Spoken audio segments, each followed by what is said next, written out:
বাইম মাছের ভুনা হবে আলু পেঁয়াজ কাঁচামরিচ দিয়ে। বাইম মাছের ভুনা, নদীর বাইম মাছ, পদ্মা নদীর বাইম মাছ এইরকম।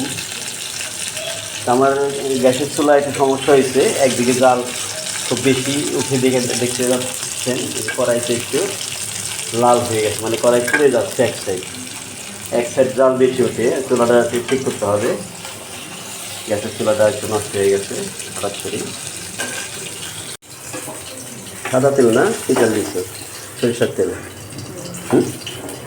সরিষার তেলে বাইম মাছগুলো ভেজে নেওয়া হলো। কি দিলা? জিরা,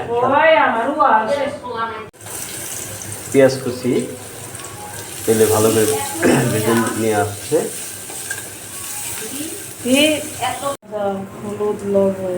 মশলার ভিতরে আছে জিরা, আদা, হলুদ এবং লবণ, স্বাদ মতো লবণ দেওয়া হচ্ছে।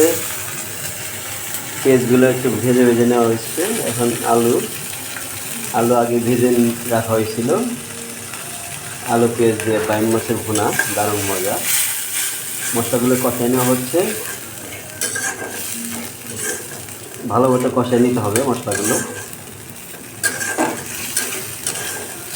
আলু পেঁয়াজ এবং মশলা, আদা বাটা, জিরা বাটা, হলুদ, লবণ দিয়ে কষাই নেওয়া হচ্ছে। মশলাগুলো কষাই নেওয়া হলো ভালো মতো। এরপরে এর সাথে ভেজে রাখা বাইম মাছ দিয়ে দেওয়া হবে। আলু পেঁয়াজ দিয়ে বাইম মাছের ভুনা, চমৎকার বাইম মাছের ভুনা, দারুণ মজা।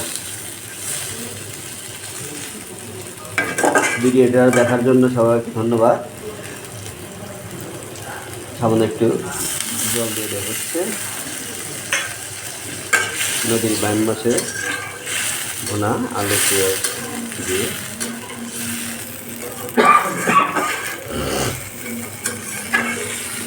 হয়ে গেল আমাদের বাইম মাছের ভুনা। শুভকামনা সবার জন্য, ভালো থাকুন।